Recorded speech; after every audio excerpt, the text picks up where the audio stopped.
The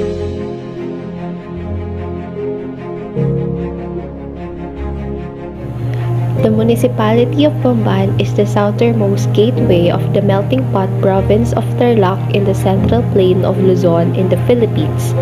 Being the southernmost town in the province, it has a common boundary with Mabalacat, Pampanga, and in the west with Zambales.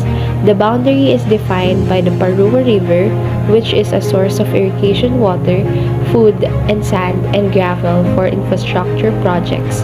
The mountainous region, situated in the western part, comprises almost two-thirds of the total land area, which used to be within the U.S. military reservations.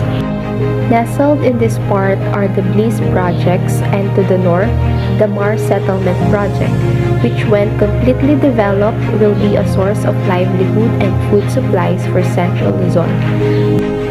Bamban is from Manila and is from the provincial capital, Tarlac City.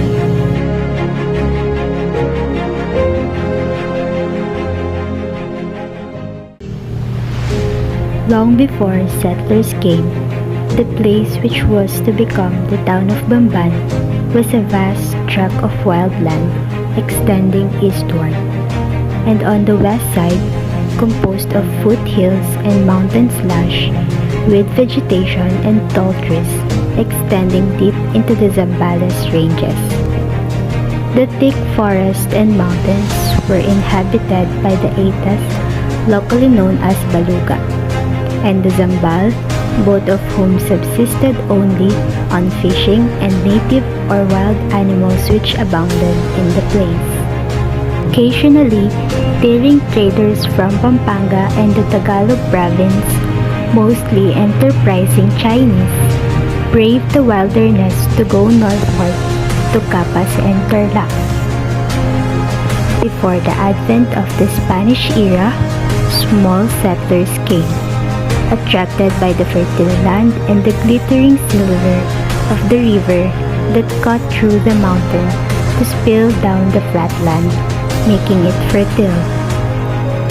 The settlers started small clearings in the thick growth of bamban plants, which covered vast portions of the land bordering the river a small distance from the foothills.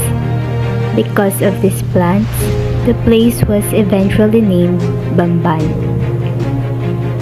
Settlers upon settlers came to carve clearings in the land, and soon a small community was formed. About 1700s, Agustinian Recollects came and established the Mission de Pueblos de Bamban. But the pueblo was then a part of Pampanga. In 1837, a new boundary line was established, thereby permanently making Bamban part of the province of Tarlac.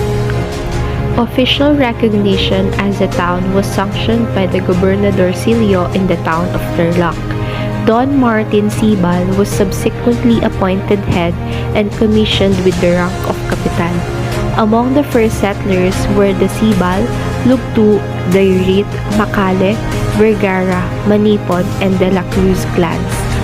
During the Revolution of 1896, Bamban was one of the first towns to take up arms against the Spaniards. Northwest of the town, situated among the hills, are remnants of strongholds built by the brave bands of Bambanenses who joined General Serviliano Aquino in the uprising in Tarlac. Up to this time, a portion of the foothills in the area is called Badyawan or Lookout Point. Many a brave son died in this movement for liberation. When the American came in 1900s, the small pueblo gradually grew into a teeming town. The Bamban Sugar Central was established and further gave impetus to its growth. Don Pablo Lagman was the first to be appointed Presidente and Don Lauranio Aquino as Vice Presidente under the American military government. Other prominent families then took over the helm of government. During the Commonwealth era, the Sibals, the Lumboys, the Santoses, the Punsalangs, to mention a few, enjoyed political power until the outbreak of the World War II. Bamban was like the legendary phoenix, which locals felt must be resurrected from its ashes. The whole population was devastated and burned during the liberation. Undaunted, the people returned from hiding and began rebuilding even while the campaign was raging deep in the mountains. Growth was fast because of proximity of Clark Air Base, but Bamban cannot be the same again. The aftermath of the war was felt for a long time.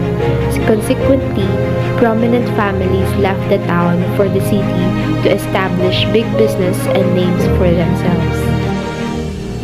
Bamban is politically subdivided into 15 barangays: Anupol, Banaba, Bangkok, Culubasa, De La Cruz, La Paz, Lourdes, Malonzo, San Nicolas, San Pedro, San Rafael, San Roque, San Vicente, Santo Niño, and Virgen de los Remedios.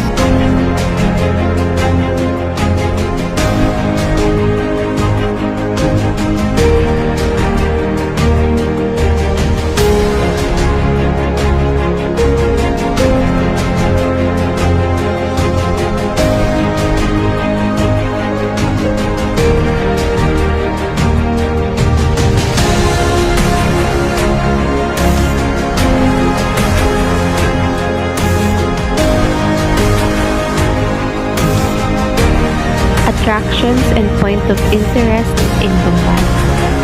Goshen Resort at Barangay Lourdes.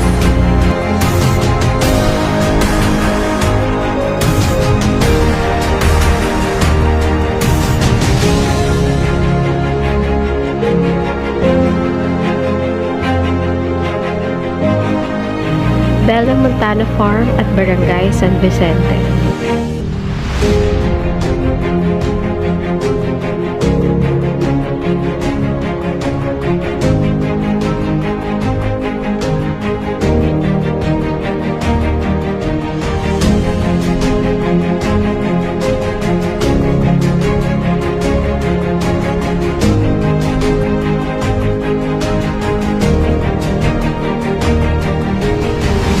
Gazebo View Park at Barangay San Vicente. New Sacobia Bridge at Barangay San Vicente. Holy Land at Barangay San Vicente. Grotto at Lourdes Park. Patyawan at Barangay Anupol. Tanawan at Barangay Anupol.